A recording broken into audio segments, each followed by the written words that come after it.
Hello? Hey, nice to see you. Hello? Thanks everybody for coming today. We're gonna get started.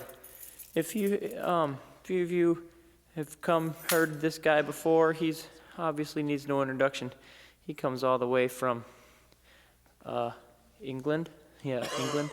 And he's going to be talking to us today about his Egypt and Egyptology, discoveries over in Egypt.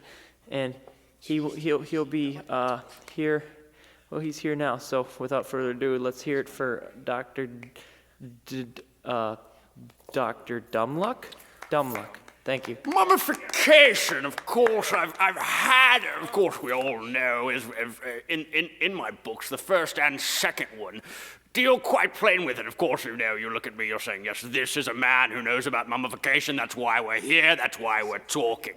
Now, my first experience in it, as those of you might have read in your pamphlets, is when I'd come in, we were doing a bit of field study at the temple at Karnak. Karnak, a lovely place. I love the way the stars come together. Of course, the Egyptians would have that. The goddess Nut would kind of throw herself around. Anyway, we'd come in, and the sand was there, and it just gets into everything. It's a wonderful thing. I like it between my toes, and you know, you just kind of feel it. It's kind of almost a Brighton Beach kind of thing, but a little bit different.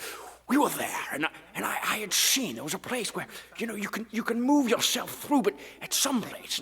Now my little dog, Punji, who always comes with me. Punji, you might think, Punji, but that's also your man who carries your gun, and you're so, well, yes. I find that if I call them both by Punji, I really both need them to come at the same time. So it's generally kind of a more efficiency, and that's what you learn in the Queen's Army, efficiency. So I have my dog, I have my helper, and I say Punji, and they both come to me. We were there, and Punji, the dog now this time, was out there in the sand, searching around, and I saw him. He got a little bit of something in his teeth, and he was tugging with it, and of course, you know, I don't generally, as a rule, don't put things that I find in the sand in my mouth, and I like to implore those rules, that dignity, that civilization, all the way to my dog, because when you're out in the world, you're an emissary, and it's not just you, it's your pets as well. They are English pets, and though they're in the land of the savage, it's an English, civilized dog, and I said, Punji, out of that, and I looked, and it was more. It was an actual finger there, out of the sand, and it was moving left to right, to left to right, and there was a rhythm, there was a beat to it, and I saw, it was a movement, a rhythm, a pattern, and there was my first primary experience with the mummies.